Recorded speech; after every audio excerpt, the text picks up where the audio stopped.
Si on veut réussir, il faut qu'on fasse des efforts dans tous les domaines, non seulement dans le domaine spirituel, mais aussi dans le domaine intellectuel et social, et dans le domaine économique. Faire économie de ce que nous sommes et de ce que nous vivons, afin que nous inscrivons dans cette harmonie et dans cet équilibre de la nature qu'Allah Azza wa Jalla a créée et dans laquelle il nous a donné présence et permis d'être présent. Allah subhanahu wa ta'ala a montré qu'il est lui, gloire à lui, dans le noble Coran. Il est lui, gloire à lui, qui détient l'intercession. C'est lui qui la détient, c'est lui qui intercède. Exalté soit-il et loué.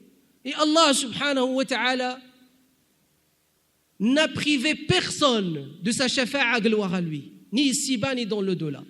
Même ceux qui ne croient pas en lui. C'est pour ça qu'il leur a envoyé les prophètes et messagers. C'est pour ça qu'il leur a envoyé des signes dans la vie de l'ici-bas. C'est pour ça que sa miséricorde a touché tout le monde.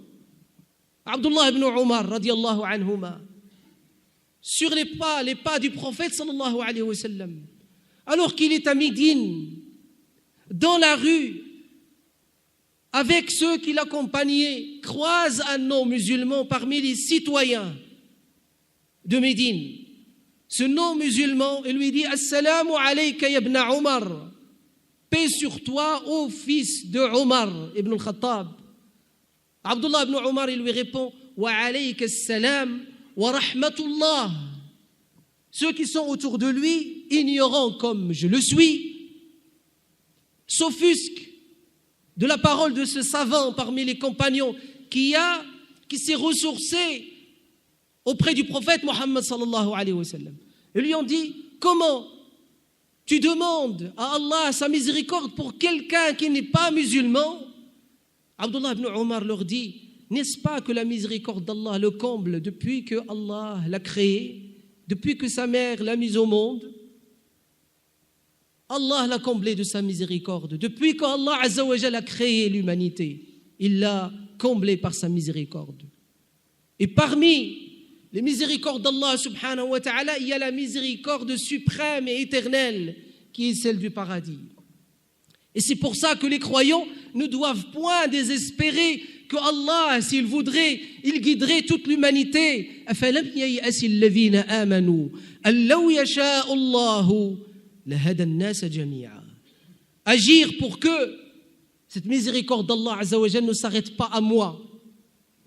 Faire des efforts pour que Muhammad sallallahu alayhi wa sallam, qui est la miséricorde d'Allah, effective, réelle, vivante, et qui donne vie sur terre, ne s'arrête pas à moi. Qui suis-je si je m'accapare Muhammad sallallahu alayhi wa sallam et sa miséricorde et je prive autrui, alors que lui-même sallallahu alayhi wa sallam, Allah dit qu'il a été envoyé miséricorde pour les mondes. Les mondes. Il faut qu'on saisisse le sens de ces paroles et qu'on donne sens dans notre vie à ces paroles, qu'on les traduise par ce que nous sommes. Le prophète sallallahu alayhi wa sallam, Nabiyuna wa Habibuna sallallahu alayhi wa sallam, répond à Abu Hurayra radiyallahu ta'ala anhu et il lui dit As'adu an-nasi bi shafa'ati yawm al-qiyamah man qala la ilaha illa Allah خالصا من قلبه أو نفسه. هي عندكم كلكم كلنا عنا. أسعد الناس بشفاعتي يوم القيامة يقول رسول الله صلى الله عليه وسلم من قال لا إله إلا الله خالصة من قلبه ومن نفسه.